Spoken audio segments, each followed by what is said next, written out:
Hello and welcome to World Talks on TVP World with me, Ashim Kumar.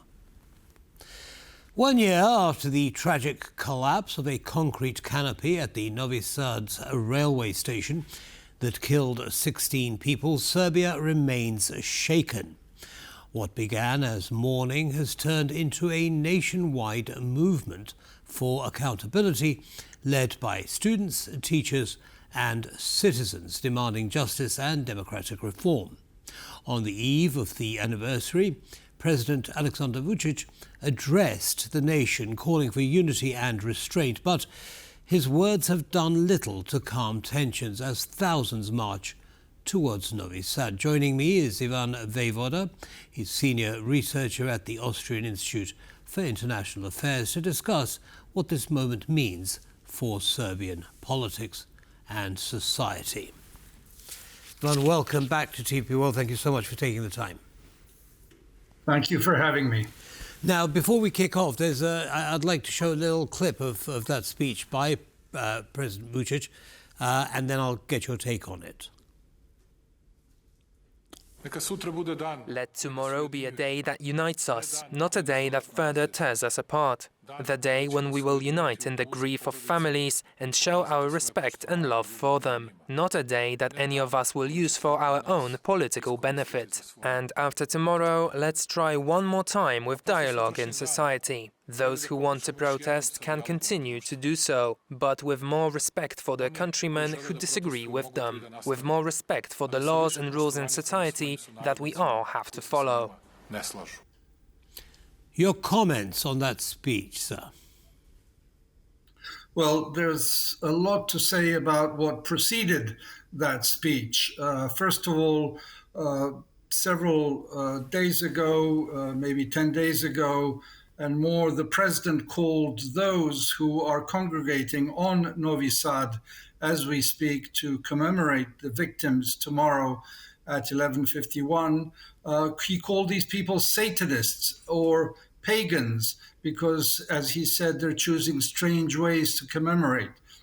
I believe that he did a mea culpa in his speech today. He apologized for some of the harsh words he said about these thousands and tens and maybe hundreds of thousands of people who will join this commemoration tomorrow, and realized that he has to somehow, from his side, calm the rhetoric that he has been engaged in, because over the past 12 months, and we are into the 12th month of these protests, as you rightly said, student and citizen protests, where these people have been called at various stages by the leading politicians as Nazis, as terrorists, as Ustasha.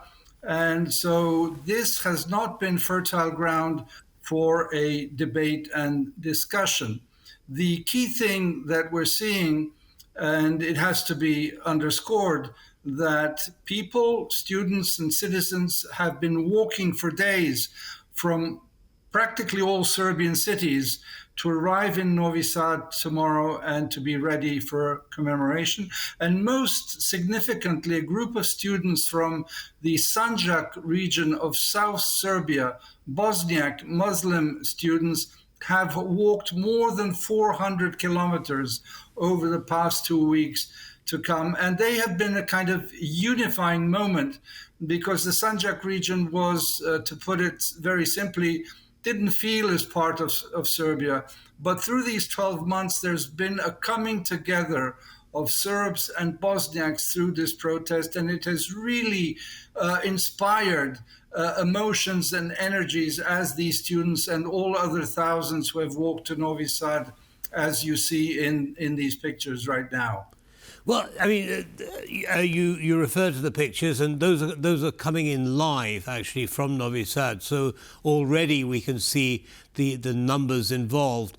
But it's highly interesting what you say about people from around the country, including Bosnia, walking all the way to Novi Sad. And I mean, does it sound like this is gelling into a political movement, moving away simply from the corruption and so on that people were accused of in the building of the Novi Sad railway station into something much bigger and much more powerful than that?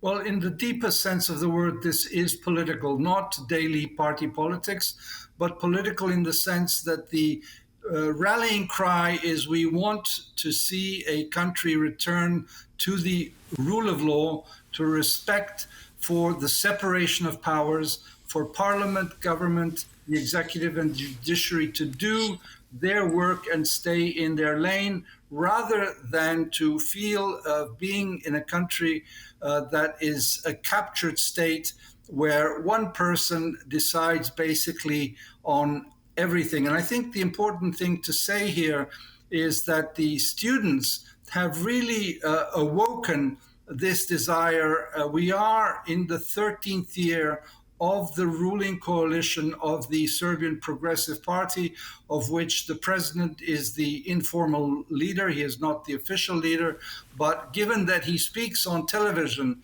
every single day and is the sole voice of the government in essential terms, then he is identified as the one who should really, and this is the practical political moment, to declare elections. That is what the students have been asking for, along with the responsibility for those who led to this tragedy back a year ago. Let me just say that no one has been convicted yet. There are people who have been indicted, but the trial has been very slow.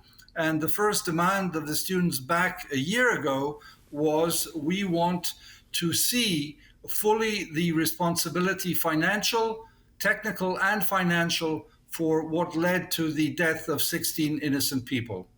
Right. Well, let's hope that that people are indicted and punished for their role in the collapse of the canopy. But President Vucic has lasted a year, as have the protests. How has Vucic actually managed to maintain his position? He's not stepping down, but he's not clamping down, it seems, violently on a consistent basis against the protesters. What's his game plan, do you think? Well, first of all, protests have been mainly peaceful, and the agreement on all sides is this has to be resolved through elections. And no one is backing away from that. Students, citizens, opposition parties. Violence was used by the regime several months ago, when the regime really didn't know how to handle all this. The regime has, in fact, been on the back foot. Now, to your specific question, President Vučić is legally elected and has a legal mandate up until the end of the next calendar year, beginning of 2027. And so if elections are the only way, nobody can actually remove him from power unless he, which is unlikely, decides to step down himself. And he has been buying time and trying to prolong the rule that he has. And students have been pushing for the elections. But as we see, it's a kind of attrition situation between those who want a change and a return to the rule of law, and those who are in power, who are trying to stay as long as they legally can. So the elections are coming up, as you said, in 2026. Is this reflecting a very, very strong opposition to President Vučić, which makes his position actually quite precarious?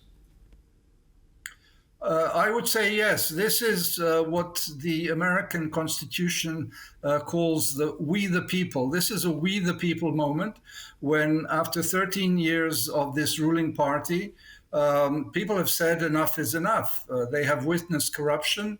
They have seen it. And one of the slogans immediately after the tragedy that killed 16 people was "corruption kills." And so people want to see much greater accountability, responsibility, and of course, to see those who are responsible in the dock, but much more broadly, to see the fact that we do and need an independent judiciary that will look at all other serious and egregious cases of corruption in the country. And so, as I said, it's a situation of attrition where the power of the people that, again, we're seeing on your live images right now is clearly visible. In Novi Sad tonight and tomorrow, we're expecting 100, 200,000, maybe 300,000 people. Interestingly, for your viewers, the regime is trying to restrain the arrival, so it has blocked the trains, the bus lines that are coming into Novi Sad, even tried to block some of the roads, desperately trying to diminish the numbers that will be in Novi Sad in the next 24 hours.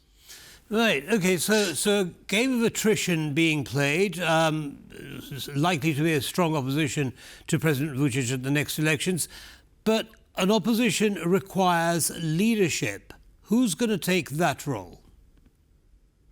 Well, that's a very pertinent question you're asking. So, as things stand now, there will be a student list in these elections, which is not being revealed because of the way that the regime handles names and uses Secret Service files to denigrate people. So the students are holding their cards close to their chest.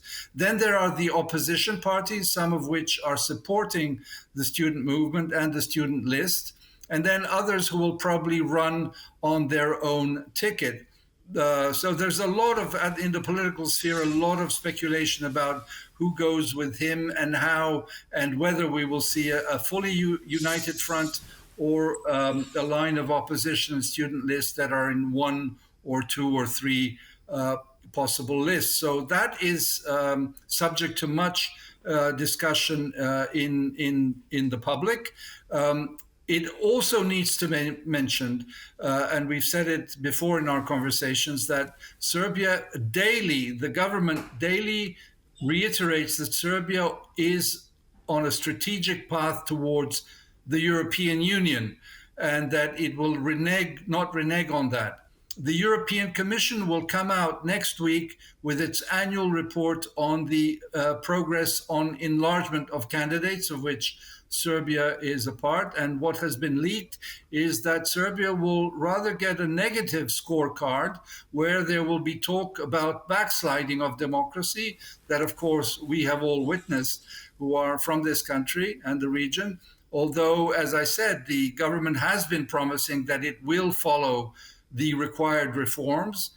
It has not done so. There needs to be a more thorough electoral reform, more independence of the media. There have been attempts to crush the independence of the media, very severe ones, and the government has come under international criticism, both by governments and also independent journalist associations, that this is unacceptable, what is being done towards independent media. Indeed, we shall be watching very closely what the EU does, and of course what happens at Novi Sad over the next few days and leading up to the election next year. Ivan Vejvoda, thank you as always for sharing your analysis with our viewers. Have a good evening, sir.